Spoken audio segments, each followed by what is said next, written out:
we're back with Let's Talk Autism, and now we're joined by Kari Dunn Buron. Is it Buron? Buron. Buron, Buron. okay. Buron. And Kari Dunn Buron has taught kindergarten through 12 with students on the autism spectrum for 30 plus years, was a founding member of the Minnesota Autism Project. She has developed an autism spectrum disorder certificate program for educators at Hamline University in St. Paul, Minnesota. Her accomplishments go on, but she's here today as the co-author of the 5-point scale, the incredible 5-point scale, and the author of When My Worries Get Too Big, which is designed for kids. So we're going to be talking to her about both of those books. Welcome to the show, Kari. Thank you very much. It's thrilled to have you here. So the incredible 5-point scale, which I'm just going to point out, most of the rim of it is green, you guys. That's why it's see-through, because we shoot on a green screen. But so it's a system that you developed with your colleague, Bitsy Curtis. Can you tell us what ideas and research contributed to the development of the 5-point scale? Yes, certainly. The idea is that we were looking at the traditional or the most common autism learning styles, such as using visuals to learn, not being a learning strength, whereas a lot of auditory input and language concepts seem to be less of a strength. And Simon Baron-Cohen from Cambridge University developed a learning theory that he called hypersystemizing and hypo-emotionalizing. And by that he meant that most individuals on the autism spectrum seem to learn best through systems and had more difficulty learning through emotional language. So what we started doing was taking social and emotional concepts that we were trying to teach and put them on a scale. So everything got broken into 5 parts, whether it was voice volume or stress, personal distance, language, swearing, that kind of thing. So no matter what it was, we could just take that concept, that idea, and break it into 5 parts. So we're teaching social and emotional concepts and ideas to people who otherwise have difficulty grasping them or understanding. So that was it. And we started with the voice scale, trying to teach a middle school boy that in the hallway while passing, you needed to use number 3 voice. Rather than telling him he was too loud or he needed to talk softer, those felt very judging to him, and he responded poorly to those prompts. So instead, we found that if we reviewed a voice volume scale prior to going out to passing in the hallway, and he clearly understood that the hallway was a number 3, then all we had to do was either hold up a number 3 or prompt him that he needed to bring it down to a 3. And when you realized how well this worked, you had to have been really excited. Oh, yes. In the first edition of the book, I wrote that we started thinking that every problem in the world could be solved via a 5-point scale. So in the beginning, it was overwhelming. It worked so well and so fast. We started making scales for the teachers that we were working with at the time and for other school districts. And so we finally decided to write a book about it. We could hand them something. Okay. Tell us how the 5-point scale differs from behavior management tools. Traditional behavior management tools usually look at what to do and what not to do. And this is really more of, and actually happened after the fact in most cases. So you earn a jelly bean, or you lose a jelly bean, or you earn a token, or a smiley face. So even positive behavior management, positive reinforcement is really different. This is a cognitive behavioral approach to teaching, and it is all about teaching social and emotional concepts in a very direct and highly systematic way. If somebody has explosive behavior, has problems with their emotional regulation, and with a minor disappointment completely falls apart, in a traditional behavioral system, I might try to use some sort of motivation to get this person to control those emotions. The 5-point scale really looks at the idea that skills can be taught, and that something like emotional regulation is a skill. And that's been pretty well documented in recent cognitive neuroscience. So emotional regulation as a skill can be taught.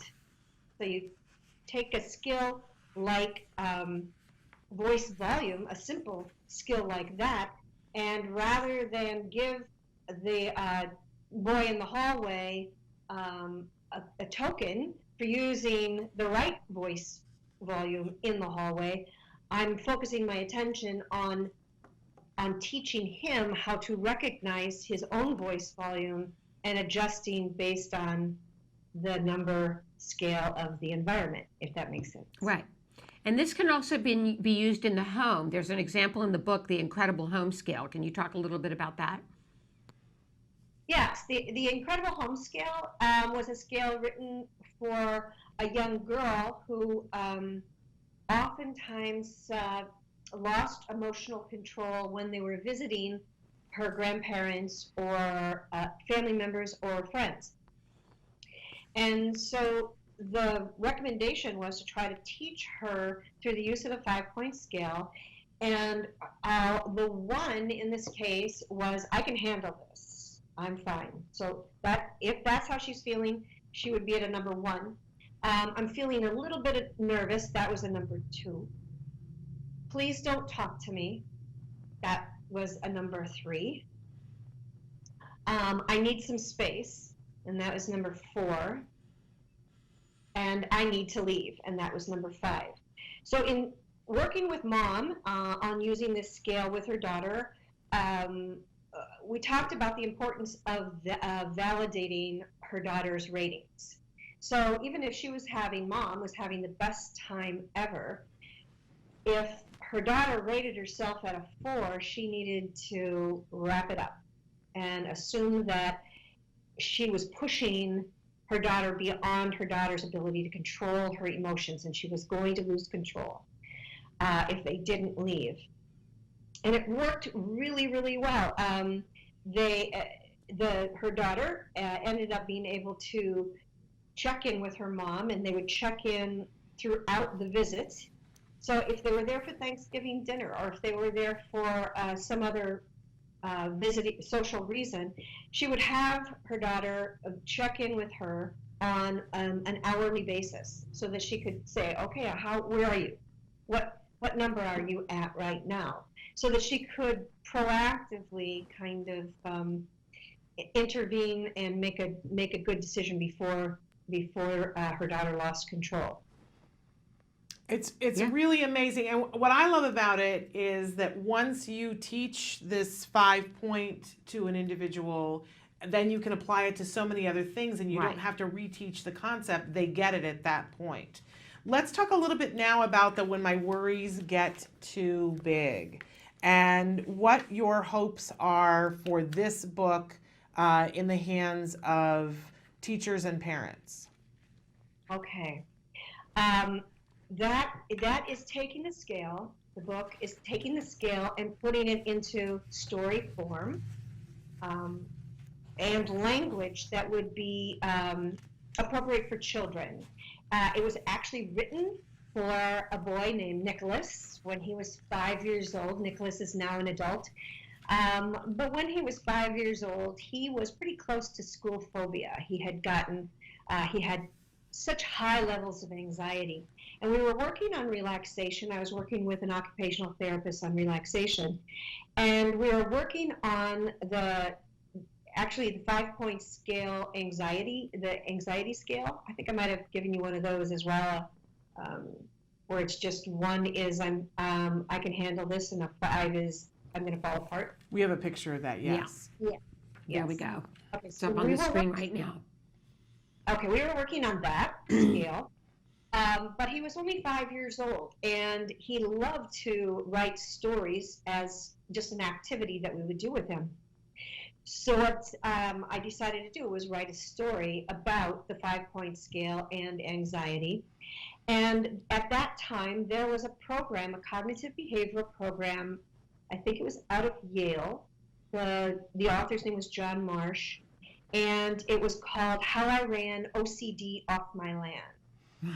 And the whole idea was he was taking OCD and putting it into part and parcel of this person. So it wasn't that this OCD was this separate piece. It was a part of this person's personality and who he was. And it was written for children.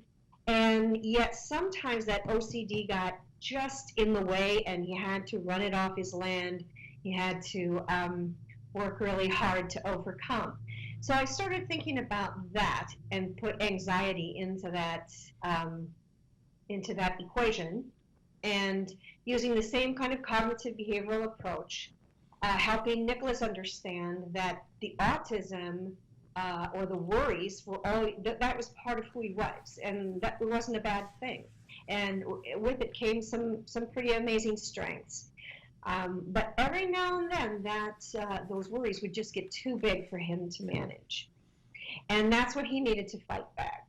And he learned what we called a calming sequence, and a calming sequence was just a series of actions. I think his was rub head, rub legs, squeeze hands. It's for every child, it can be a little bit different because whatever is calming to them, whatever movement. Yes, I think for him you have taking deep breaths, putting his hands together and pressing his hands together. I'm looking at the book now. Yeah. Okay, so we gave him that sequence, and the sequence is really based on the research in the area of autism, or not autism, excuse me, anxiety, which shows that when somebody is highly anxious, their brain really does prefer a very predictable, overlearned sort of sequence. And you can think about this as, for instance, training to be a firefighter. They repeat the same things, or a police officer, a first responder of any kind, because it's highly stressful. They practice all the different possibilities and what the response could be, to lessen the idea that they even have to think when they approach that level of stress, that the brain really doesn't do well when it's highly anxious. So the idea is that when Nicholas was beginning to feel anxious, he could close his eyes, take a deep breath, rub his legs, squeeze his hands, take another deep breath, and open his eyes. And we would practice that over and over and over and over again, so that it became second nature, kind of like a gymnast's routine. A gymnast doesn't do this skill, this skill, this skill. It really has to be practiced so many times that it becomes a fluid motion. And for this situation, we were going for the same idea, that I wanted Nicholas to overlearn this relaxation sequence, so that when he was faced with anything that might be disturbing, he could close his eyes, take a deep breath, rub his legs, squeeze his hands, take another deep breath, and open his eyes. So it was allowing him to learn this sort of a trick for him to use to lower his anxiety, to lower his body's anxiety. But first he needed to learn to identify the different feelings in his body. And so we used the scale to sort of look at what does a 1 feel like. When you're really happy, how does that feel? When you're getting a little nervous, how does that feel? And when you've lost control, what does that feel like? And what kinds of things make you feel this way? And every child is a little bit different. So the book is really, it's left open for kids to list the things that make them feel really good and the things that make them really upset. The story itself, it uses a lot of simple emotion words to help children understand the language of emotion, which is another way of learning how to regulate your emotions. You're looking at emotional regulation and teaching the skill of emotional regulation, teaching the language involved with understanding emotion is a first step. So after the book has been read, then reading the book repetitively over time is a really good idea. And then if there are any predictably nerve-wracking things that your child faces, whether it's going to church or the grocery store or to a family member's Thanksgiving dinner, you would then read the story before going, and maybe make a little 5-point scale, little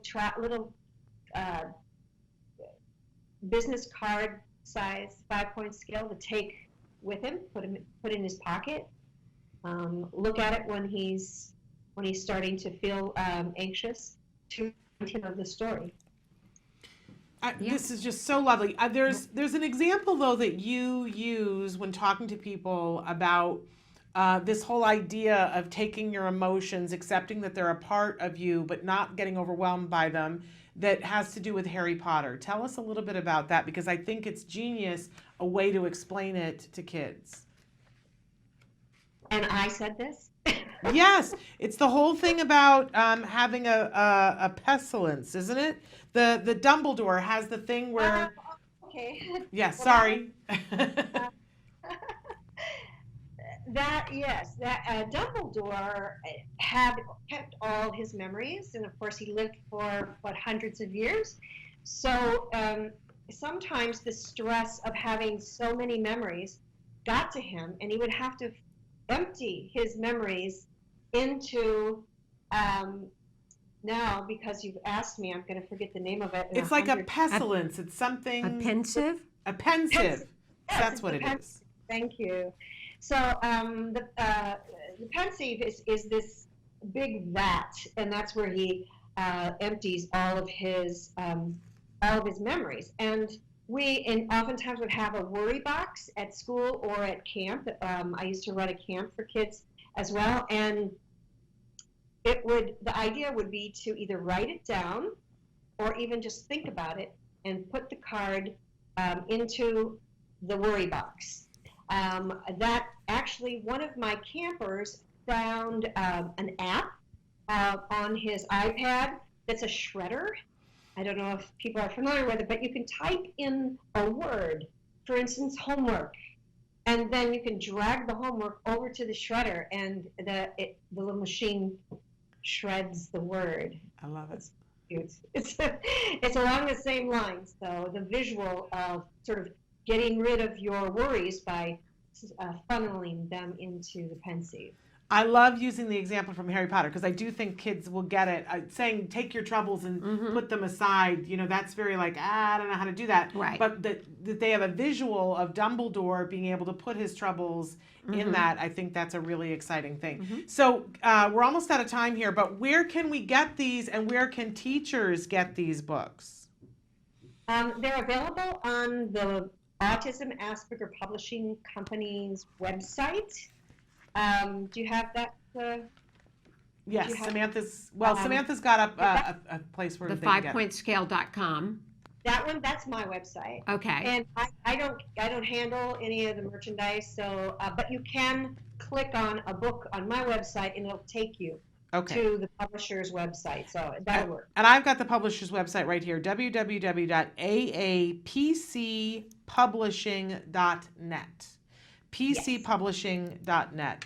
And really, honestly, as we get ready to go back to school, for those of you who want to give a gift to your teacher Right. as they're starting the school year, get both of these. Be going through the When My Worries Get Too Big with your child leading up to school, but get the other one and give it to your teacher as a gift.